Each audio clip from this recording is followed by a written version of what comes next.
Chapter 10. A Warm Welcome. The day grew lighter and warmer as they floated along. After a while, the river rounded a steep shoulder of land that came down upon their left. Under its rocky little feet, like an inland cliff, the deepest stream had flowed lapping and bubbling. Suddenly the cliff fell away, the shore sank, the trees ended, and then Bilbo saw sight.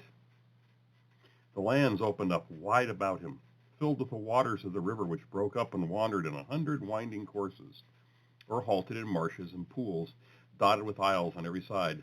But still a strong water flowed on steadily through the midst, and far away, its dark head was a torn cloud. There loomed the mountain. Its nearest neighbors in the northeast and tumbled land that joined it to them could not be seen. All alone it rose, and looked across the marshes to the forest. The lonely mountain. Bilbo had come far, and though many adventures to see it, and now he didn't like the look of it in the least.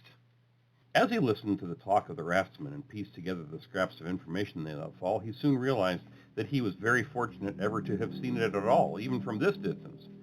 Dreary as had been his imprisonment and unpleasant as his position, to say nothing of the poor dwarfs underneath him, still, he had been more lucky than he had guessed. The talk was all of the trade that came and went on the waterways and the growth of the traffic on the river as the roads out of east toward Mirkwood vanished or fell into disuse, and the bickerings of the lakemen and the wood elves about the upkeep of the forest river and the care of the banks. The lands had changed much since the days when the dwarves dwelt in the mountain, days which most people now remembered only as a very shadowy tradition. They had changed even in recent years, and since the last news that Gandalf had had of them. Great floods and rains had swollen the waters that flowed east, and there had been an earthquake or two, which some were inclined to attribute to the dragon, alluding to him chiefly with a curse and an ominous nod in the direction of the mountain. The marshes and bogs had spread wider and wider on either side. Paths had vanished, and many a rider had wandered too, if they had tried to find the lost ways across. The elf through which the dwarves had followed on the advice of Bjorn now came to a doubtful and little-used end at the eastern edge of the forest. Only the river offered any longer a safe way from the skirts of Mirkwood in the north to the mountain-shadowed plains beyond, and the river was guarded by the Wood Elves' king. So, you see, Bilbo had come in the end by the only road that was any good. It might have been some comfort to Mr. Baggins shivering on the barrels if he had known that news of this had reached Gandalf far away and given him great anxiety, and that he was in fact finishing his other business, which does not come into this tale, and getting ready to come in search of Thorin's company. But Bilbo did not know it. All he knew was that the river seemed to go on and on and on forever, and he was hungry, and he had a nasty cold in the nose, and it did not like the way the mountain seemed to frown at him and threaten him as it drew ever nearer. After a while, however, the river took a more southerly course, and the mountain receded again, and at last, late in the day, the shores grew rocky. The river gathered all its wandering waters together into a deep and rapid flood, and they swept along at great speed. The sun had set when, turning with another sweep towards the east, and the forest river rushed into the long lake. There it had a wide mouth with stony cliff-like gates at either side, whose feet were piled with shingles. The long lake. Bilbo had never imagined that any water that was not the sea could look so big. It was so wide that the opposite shores looked small and far, but it was so long that its northerly end, which pointed toward the mountain, could not be seen at all. Only from the map did Bilbo know that away up there, where the stars in the wane were already twinkling, the running river came down into the lake from Dale, and with the forest river filled with deep waters that must once have been a great, deep, rocky valley. At the southern end, the doubled waters poured out again over high waterfalls and ran hurriedly to unknown lands. In the still evening air, the noise of the falls could be heard like the distant roar. Not far from the mouth of the forest river was the strange town he'd heard the elves speak of in the King's Cellars. It wasn't built on the shore, though. There were a few huts and buildings there, but right out on the surface of the lake, protected from the swirl of the entering river by a promontory of rock, which formed a calm bay. A great bridge made of wood ran out to where the huge piles made of forest trees were built on a busy wooden town. Not the town of elves, but of men, who still dared to dwell here under the shadow of the distant Dragon Mountain. They still throve on the trade that came up the great river from the south and was carted past the falls to their town. But in the great days of old, when Dale in the north was rich and prosperous, they had been wealthy and powerful, and there had been fleets of boats on the waters. And some were filled with gold, and some with warriors in armor, and there had been wars and deeds which were only now a legend. The rotting piles of a greater town still could be seen along the shores when the water sank in drought. But men remembered little about that, though some still sang old songs of the dwarf kings of the mountain, Thror and Thrain and the race of Durin and the coming of the dragon and the fall of the lords of Dale. Some sang, too, that Thror and Thrain would come back one day, and gold would flow in the rivers of the mountain gates, and all the land would be filled with a new song and new laughter. But this pleasant legend didn't much affect their daily business. As soon as the rafts of barrels came into sight, boats rowed out from piles of the town, and voices hailed the raft steerers. Then ropes were cast and oars were pulled, and soon the raft was drawn out of its current of the forest river and towed away round the high shoulder of rock into the little bay of Lake Town. There it was moored, not far from the shoreward head of the great bridge. Soon men would come up from the south and take some of the casks away, and others they would fill with goods that they had brought to be taken back up the stream to the wood elves' home. In the meanwhile, the barrels were left afloat, while the elves of the raft and the boatmen went to feast in Lake Town. They would have been surprised if they could have seen what happened down by the shore after they had gone and the shades of night had fallen. First of all, a barrel was cut loose by Bilbo and pushed to the shore and open. Groans came from inside, and out crept a most unhappy dwarf. Wet straw was in his draggled beard. He was so sore and stiff, so bruised and buffeted that he could hardly stand or stumble through the shallow water to lie groaning on the shore. He had a famished and savage look, like a dog that has been chained and forgotten in a kennel for a week. It was Thorin, but you could only have told it by his golden chain and by the color of his now dirty and tattered sky-blue hood with its tarnished silver tassel. It was some time before he would even be polite to the Hobbit. "Well, are you alive or are you dead?" asked Bilbo quite crossly. Perhaps he had forgotten that he had at last had one good meal more than the dwarves, and also the use of his arms and legs, not to speak of greater allowance of air. "Are you still in prison, or are you free? If you want food, and if you want to go on with this silly adventure, it's yours after all, not mine. You'd better slap your arms and rub your legs and try to help me get the others out of there while there's a chance." Thorin, of course, saw the sense of this, so after a few more groans he got up and helped the Hobbit as well as he could. In the darkness, floundering in the cold water, they had a difficult and very nasty job finding which were the right barrels. Knocking outside and calling, only discovered about 6 dwarves that could answer. These were unpacked and helped ashore when they sat or lay muttering and moaning. They were so soaked and bruised and cramped they could hardly yet realize their release or be properly thankful for it. Dwalin and Balin were 2 of the most unhappy, and it was no good asking them to help. Bifir and Bofir were less knocked about and drier, but they lay down and would do nothing. Fili and Kili, however, who were young for dwarves, and had also been packed more neatly with plenty of straw into smaller casks, came out more or less smiling, with only a bruise or 2 and a stiffness that soon wore off. "I hope I never smell the smell of apples again," said Fili. "My tub was full of it. To smell apples everlastingly when you can scarcely move and are cold and sick with hunger is maddening.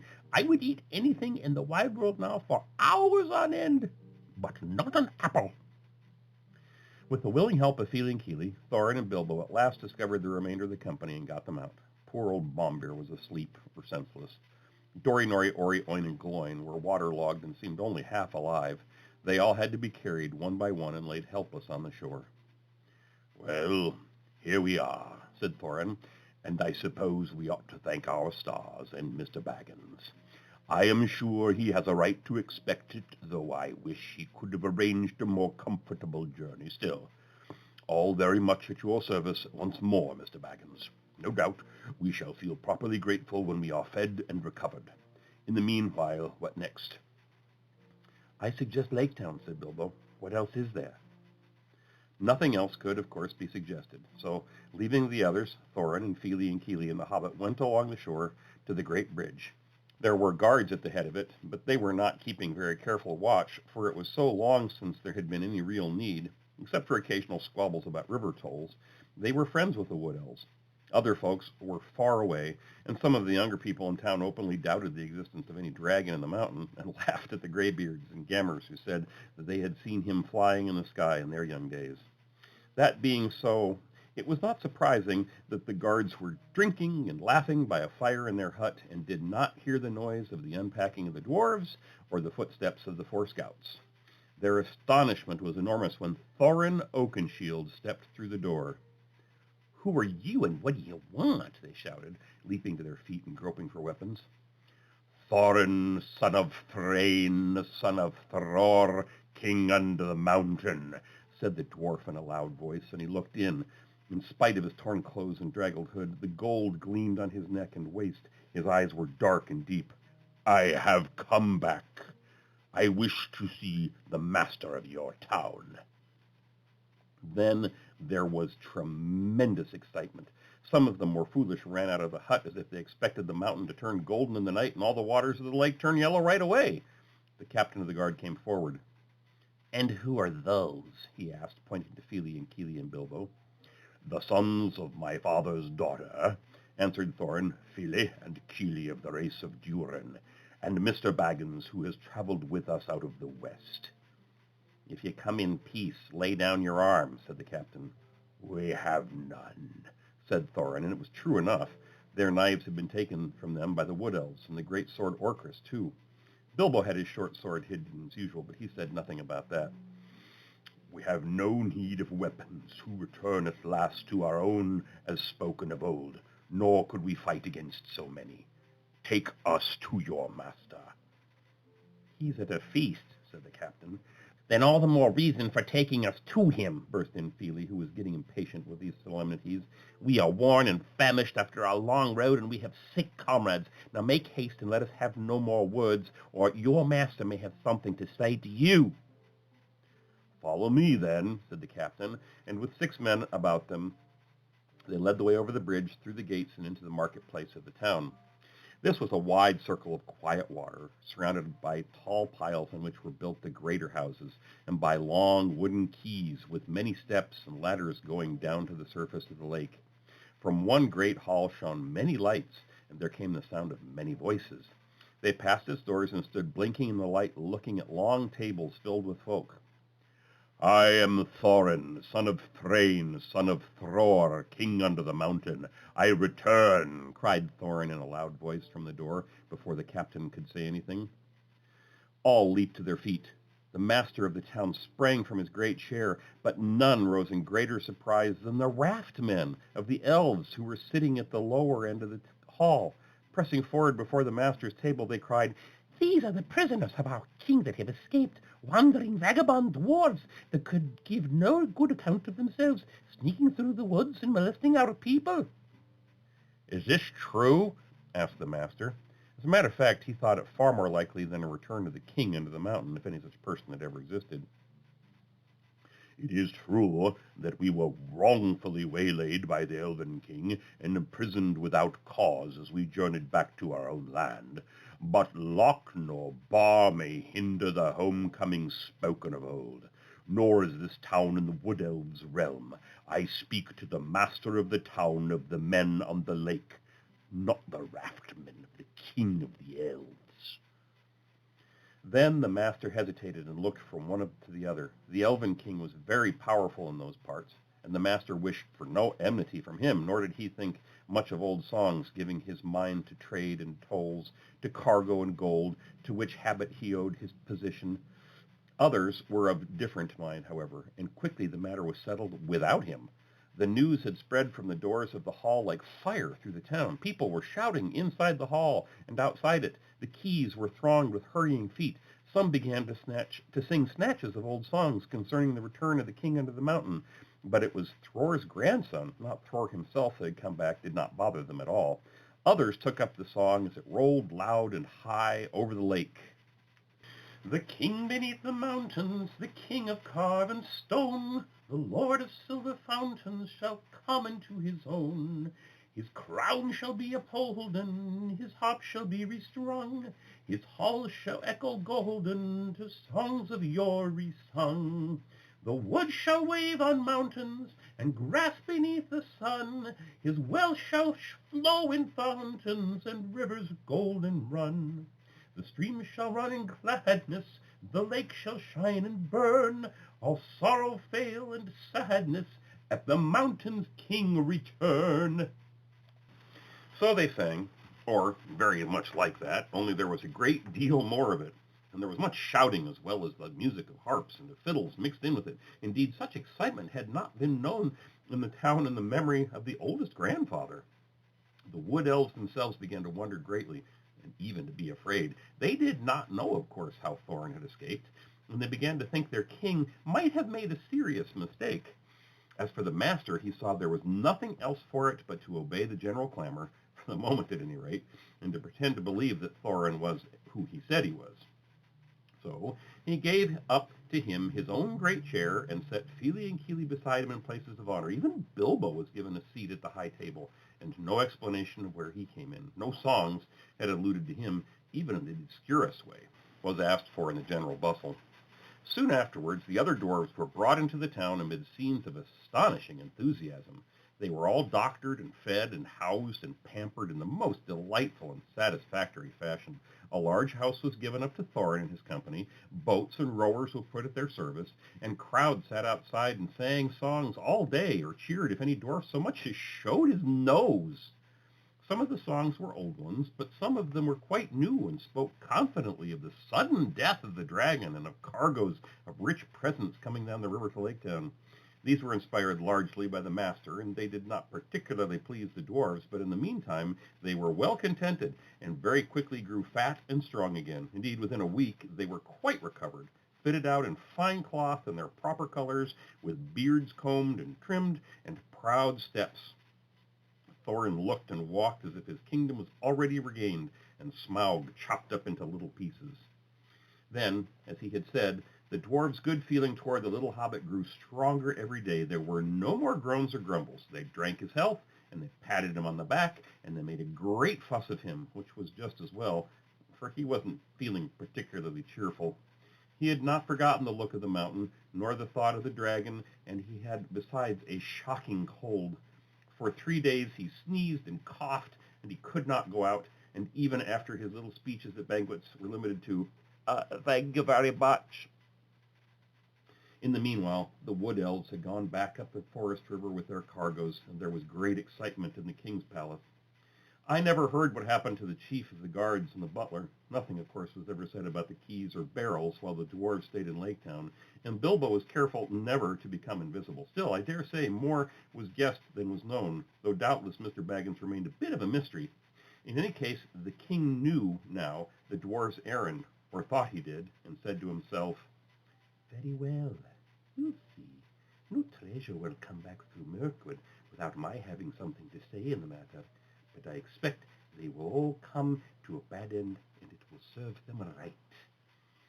He, at any rate, did not believe in dwarves fighting and killing dragons like Smaug, and he strongly suspected attempted burglary or something like it, which shows he was a wise elf, and wiser than the men of town, though not quite right, as we shall see in the end.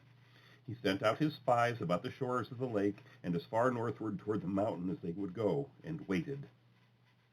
At the end of a fortnight, Thorin began to think of departure. While the enthusiasm still lasted in the town was a time to get help.